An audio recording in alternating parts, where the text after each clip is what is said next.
Hello, what is poppin' YouTube fam? This is your boy JMU. We're in this university. We are going to dissect something new, and dissect something we shall. We have not done a reaction video in a good minute, but I do think this is definitely the appropriate time to do so. So, we have a video that is brought to you by, what's her name? Brought to you by Ambitious Hustlerz pod, right? She had reacted to a clip of her own, which I'm going to also play as a baseline for as to what she is going to be talking about and for the basis on what I'm going to be responding to. So let's go ahead and play that original clip first so we all have context, shall we? Men and women are different. A man, I'm not condoning cheating on either side. That's not where I'm going with this, but just pay attention.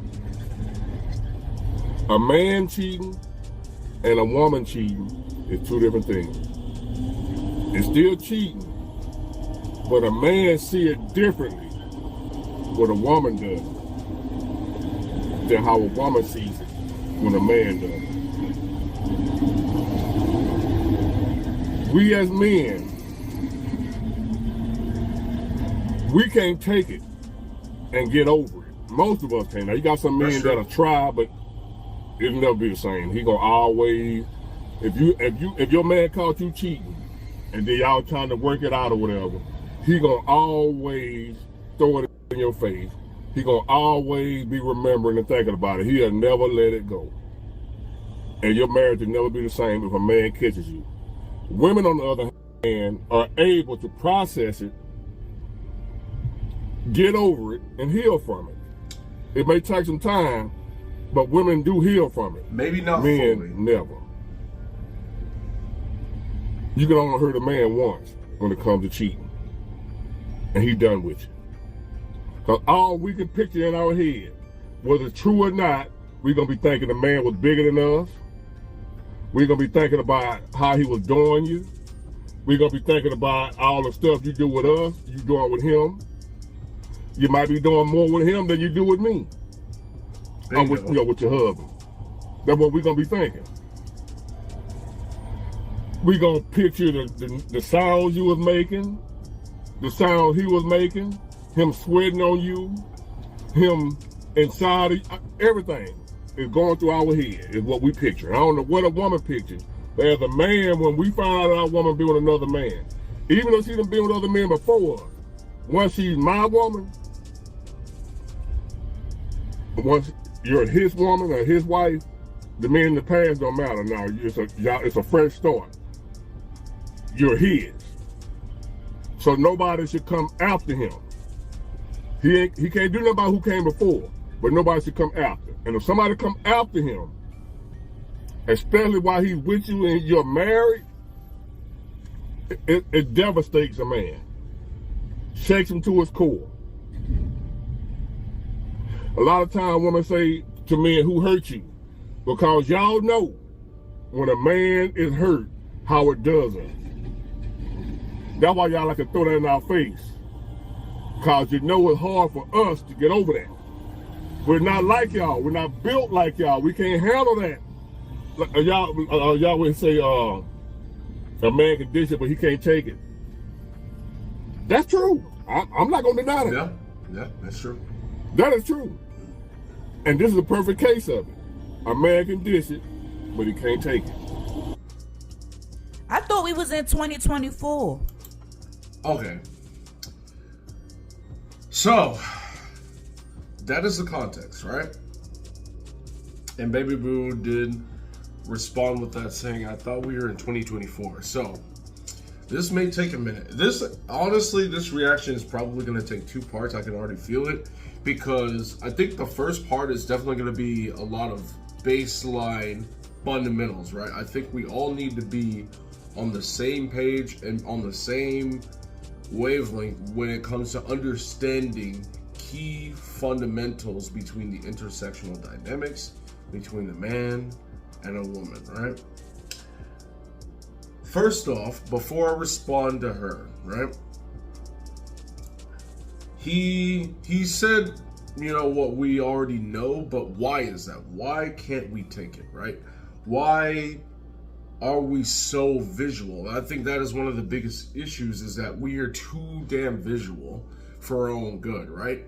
This is why, even if you, and other men that watch this, let me know if this has happened to you or happened to a friend, if y'all can, like, quote me on this, because I don't think I'm wrong on this, but this is why a lot of men, if you have a girl, right? If you're with somebody and they got a asshole of an ex-boyfriend, right? Let's say your girl was good to you and all that shit, right? The ex-boyfriend can literally sabotage what you and her have by just sending a video, just a simple video of what they didn't sat there and did before you had came into the picture. Like, right? If you watch that shit, even if she wasn't doing any more for him than she was doing for you, right? It's just a visualization, right? We are incredibly visual. Once we get a visualization of something, we cannot get it out of our head, especially if it's for our girl, right? We know that chances are other men are going to come before us. We know this, right? But at the same time, the one that we deem our woman, right? Obviously we value things like such as innocence, right? We value, you know, just ignorance a lot of the time, right?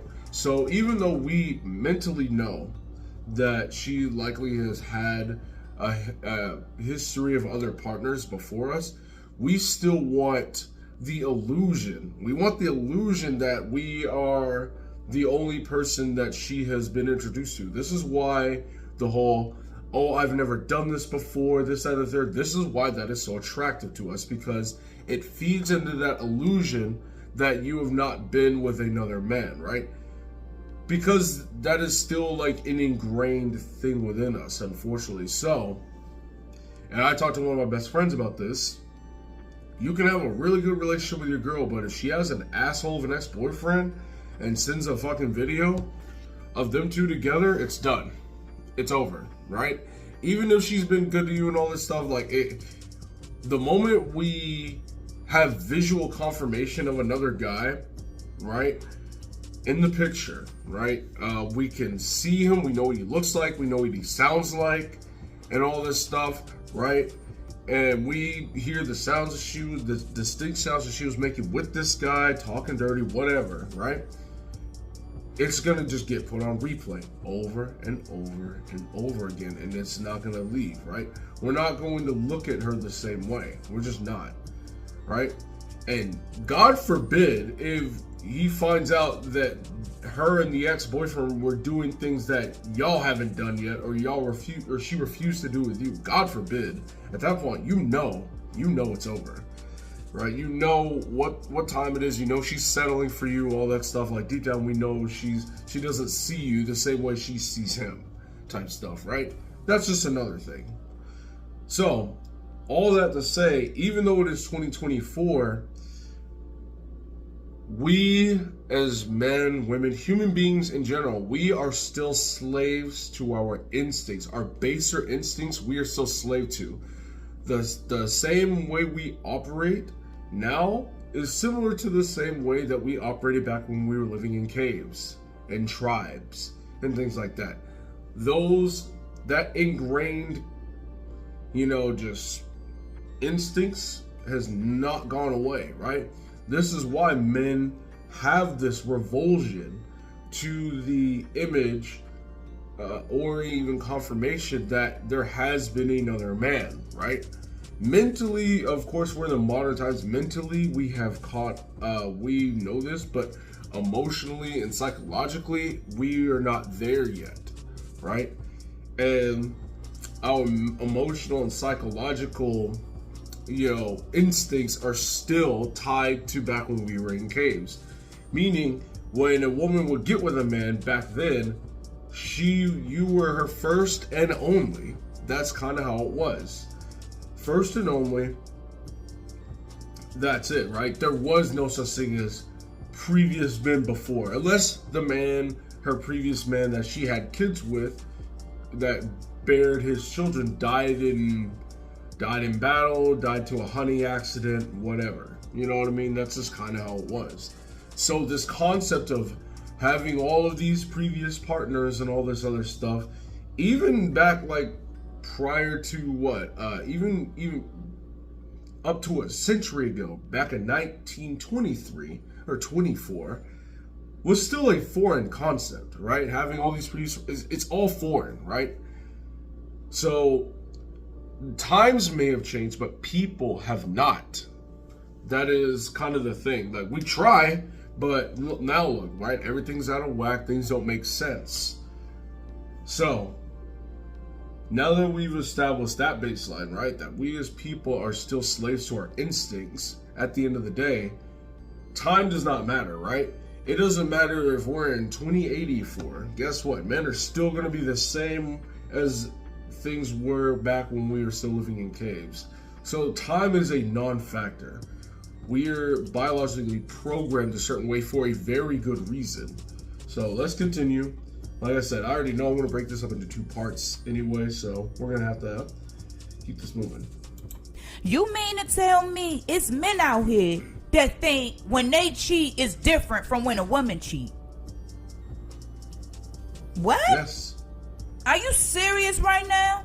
You mean to tell me it's men out here that thinks that when a man cheat is different from when a woman cheat? So men cheat for sex, according to what this man's saying and what other men are saying. But women cheat for love, huh? Excuse me? That's weird. Why would you cheat for sex and every woman that ever cheated for love? Make it make sense. Okay. This may be the last thing I'm going to have to respond to for this video, and then I'll make a response for the rest. Again, this video is just going to be just baseline, fundamental, so we can have we have a clear understanding as to how we operate and why we operate a certain way. So things make a lot more sense. So, make it make sense? Okay, I will make this make sense, right? Yes, a man cheats because, oh, she's available, she's something new, because men crave variety, right? Men crave quantity and women crave quality. Those 2 things, quantity and quality, they are opposites, right? Those 2 mating strategies are, they are quite literally opposites. They conflict. Yes, we know this, right? A woman, even from, again, back in the caveman days, right? It's all about survival, right? It's all survival at the end of the day, right? A man wants to spread his genes and spread his seed as far and as wide as seemingly possible, right? And that's just kind of how we're programmed, right? We want to ensure that our genes survive, right? A woman, on the other hand, doesn't want just any man to, put kids in her, right? She wants to reserve her eggs for the best quality candidate possible so she can breed strong children and all that. So, that ensures survival on that end. So it's kind of complementary, but they still conflict at the end of the day, right? So that's why, a man wanting to just get with another woman is not even really that personal. It is quite literally, he's just kind of in the mood, and maybe she's not there, and another woman was and she was available. Women cheating for love, though, you are about half right here, right? But here's the reason why a lot of men claim that it is for love, right? Because the women that cheat for love is realistically the women that we are gonna have as ours, right? Our girl, right? Because one thing we're not going to do, assuming we've screened her correctly, right? One thing we're not going to do is we are not going to take on a woman that is physically capable of detaching sex from emotion, right? If you as a woman are physically capable of doing that, that means two things, right? That means either A, you are a hoe, or B, you are a broken woman, right? You know, in theory, and this is how it's kind of been from way back when, you know, we're still the same. But yes, either you are a hoe or a broken woman if you are able and capable of having emotionally detached sex, right? In which case, we don't want you anyway. We don't want you for either of those cases in terms of like our girl. Like, we're not taking someone like that on as our girl. So that leaves the ones who cannot detach sex from emotion, right? It's like this, right? It's a package deal. They come together, right? So the ones that cannot detach sex from emotions, in our eyes, is a much safer bet, right? Because someone who is capable of having emotionally detached sex is much more likely to cheat, right? She sees sex, you know, as not that serious, right? Oh, so what? If I have sex with another man, it's not that serious. Things like that, right? But if the woman who cannot, you know, just sleep with somebody just willy-nilly, right? If she cannot do that, she is much safer, which means she requires much more investment for starters. That's a key. A woman, you know, since a woman is much more selective than a man, you know, she requires much more investment, you know, before she decides to open her legs versus just us as men, where we just look at a girl and says, okay, she looks good, she looks fuckable, whatever, and I'm down. You know, woman needs a bunch of things in place, right? Is he tall? Is he strong? Is he confident? Can he protect me? You know, can he provide for me and my future kids? And things like that. Like, all of these things need to be in place before a woman who is unable to have emotionally detached sex feels comfortable enough to be able to do that, right? So with that becomes the strength of the bond that comes afterwards, the pair bonding, right? The oxytocin that she releases when she sleeps with somebody and all that. The feeling of being close. This is why after sex, right, a woman like that, what does she want to do, right? She wants to cuddle, she wants that closeness, she wants that close intimacy and whatnot. That is the kind of thing that women that cannot detach sex from emotion, that's the kind of things that they want. That's her bonding to you, and that is her latching onto you. That is what we as men want, right? If, you know, that is what tells us that she really, really fucks with us, right? She really likes us, and she is for us. That is what lets us know this kind of stuff, right? So, at that point, she is yours, and she is submitted to you. And this is where we go into the differences when it comes to cheating, right? A man, you know, when a man is cheating and a woman is cheating, it's coming from different places at this point, right? Men have always been conquerors, right? Again, spread seed, take over, whatever, right? Women are the one being conquered, meaning, okay, it's a battle of dominance and submission. So, when a man cheats, he is dominating. When a woman is cheating, she is submitting to another man. That is a whole different ballgame.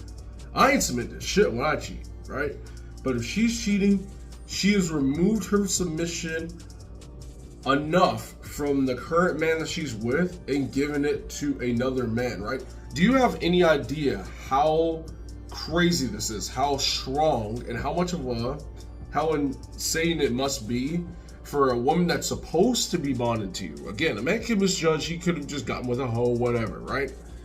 Or a woman who's broken has got crazy problems, right? But assuming she's not, right? Assuming she is somebody who attaches sex with emotion, is bonded to you. She's bonded to you like freaking duct tape stuck together, right? Can you imagine the amount of stuff it takes to pull a woman that's supposed to be bonded to you, right, away from you and on to him, right? It should take a hell of a lot to pull her away from you, right? That is the problem. So it's not the sex, it's where the mind is when the sex is occurring. It is the things that take place before the sex or even after the sex. It's what the sex means for each individual, right? Me, on the other hand, right, I can sleep with a woman, right? I can be married to somebody for 10, 15 years, sleep with some random broad, right? She's on her way home from the hotel, dies in a car accident. I find out the next day, and I can just shrug my shoulders and say, "Oh, I mean, well, that sucks," and just go about my day like nothing happened, right? However, when it comes to women in affairs, it's quite different, right? And we know this, and we have numbers and all this stuff. And I'll find the study later and pin it up here. But it's funny, right? I think it was upward of 83% of women that have affairs end up falling in love with their affair partner. You know, this almost kind of reinforces the whole thing about the women that we choose to get with cannot detach sex from emotion, right? That, you know, I think that kind of just reinforces that, right? We want women that can keep sex and emotion attached. So, of course, that would mean if she is having an affair, she is falling in love with her affair partner, right? That is why a woman cheating is so much different, right? It's much more treacherous because we know that she has removed her submission from this man onto another man, and she is bonding with him. She is bonded to that man now. She is his now. She is not yours anymore. That is kind of how that works. And this reflects on how she starts to behave around that man afterwards, right? So it's not even... So if she was just sleeping with this affair partner and nothing else was changing, not saying that still wouldn't be bad, right? Because that's kind of how it is with us, right? We can sleep with different women and things within that household do not change, right? You know, I'm not provisioning for that other woman, right? Because that's my main commodity that I come to the table with. I'm not provisioning for her, right? She's not getting anything of value from me, right? She's not getting kids. She's not getting any vacations. She's not getting quality time. She's not getting that stuff. This woman still is, right? I'm still doing my fatherly duties, making sure the kids are well fed, protected, and I spend time with the kids and all that stuff, make sure they got the good, nice framework, groundwork, and all that stuff.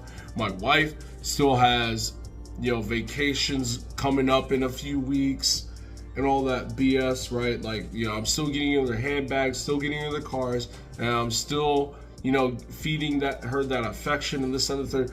Like, the things that I do as a man, even if I have like some concubine or something on the side, like those things in the household do not change.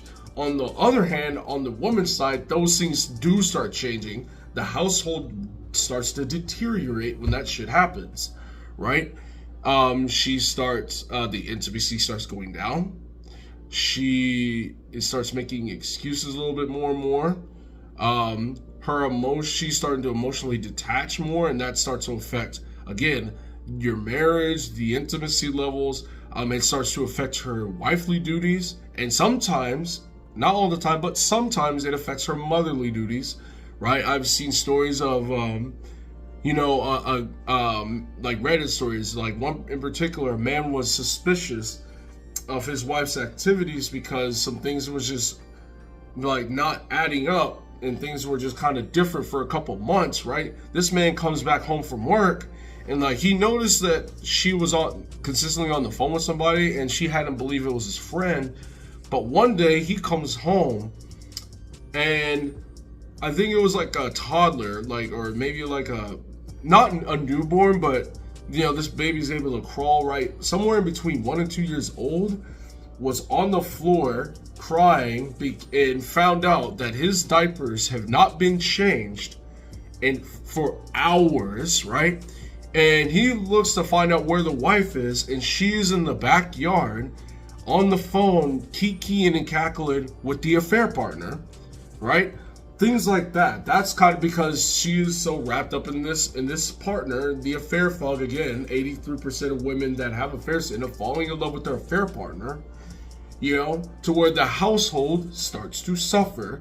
That is just a little example of the household taking a hit, right? Sometimes, you know, sometimes she starts getting disrespectful towards their current partner. She can start getting bitchy. There's so many, like, I haven't even went towards stealing yet, right? Because sometimes that happens too. Sometimes there will be stealing that occurs from that man and stuff is given to the affair partner type shit. You know what I mean? Like stuff like that.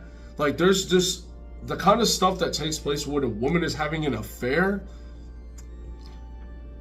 And again, not saying, again, both is bad. One is just worse because it's coming from different places, and the behaviors that are associated with a man having an affair and a woman having an affair are not the same. They are coming from two different distinct places, right? So I will just, okay, so this will wrap up part one, but I want to leave this here before I go, right? And this is what I think both men and women need to understand, right? And this is something I like to ask. You know, I asked my mom this, I asked my sister this. You know, it's a series of questions just to paint the picture that we are not, and I repeat, we are yin and yang. We are literal opposites. We are not the same, right? Do the things that men and women come into the table with, are they the same?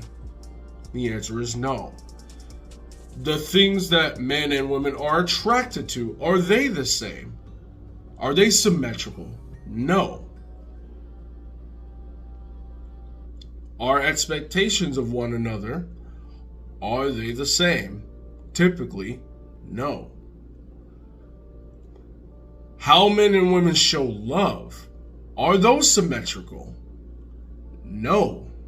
None of those things are symmetrical. So, if how a man and how a woman shows love and loyalty are different, then by default, how they each express infidelity are also different, right? Yin and yang, right? Because you have to in order to understand this, you have to understand what our main commodity that we come to the table with is, right? I say that to say that if a woman really wants to know where a man's loyalty lies, look at where his money is going, his wallet is going, not where his member downstairs is going, right? Because I could be sexually faithful to you all day, every day, right?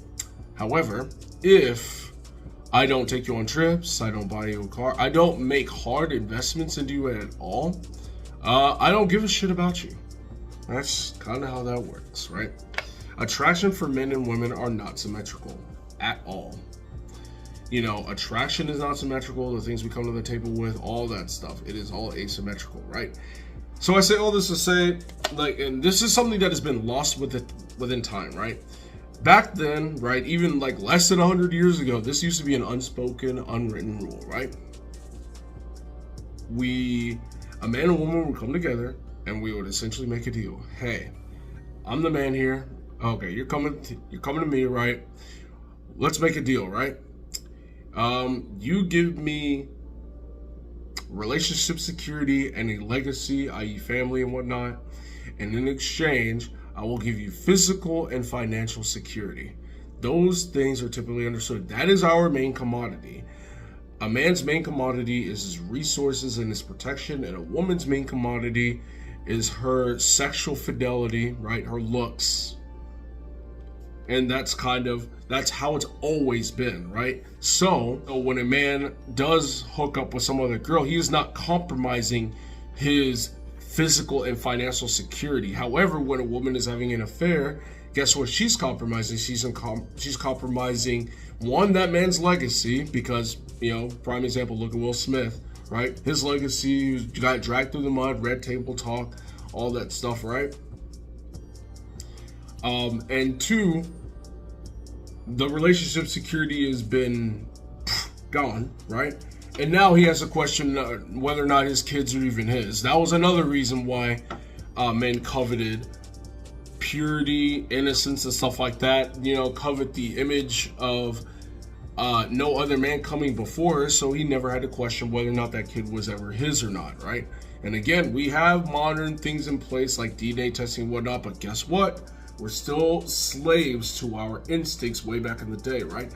There's a reason why, even though despite the fact that, right, that we have things like weapons, guns, martial arts, and stuff like that, despite all of that, there's still a reason why a woman still prefers a man that is taller than her, stronger than her, right? And can still protect her and whatnot, right? Despite the fact that she could protect herself now with these things, right? She can buy a gun for herself, right? She can make money for herself even, right? Because women have jobs now. They can make money just like men can, right?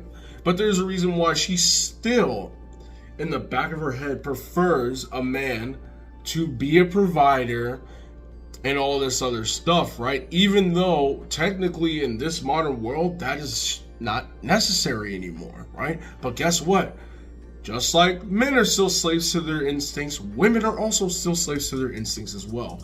Okay, this was a long part one, but all of this stuff was extremely important to get out of the way, to set the framework, to set the baseline, to set the base level and the foundation of understanding. So when it comes to part two, I can react to the rest of the video knowing that we already have the foundation covered. So, baby boo, this may be a little bit long-winded. I don't know how long your attention will be held for, but hopefully you reach the end of this vid. I will put a part two out there reacting to the rest of what you got to say. And again, I did listen to the whole thing, but I knew this was going to take a good minute to lay out the framework first, so we have this understanding, and so we all know, not just me and her, but to others watching, know exactly where the other party is coming from when it comes to viewing infidelity. So with that being said, guys, this is JMU again, where in this class we are going to dissect something new and get ready for part two.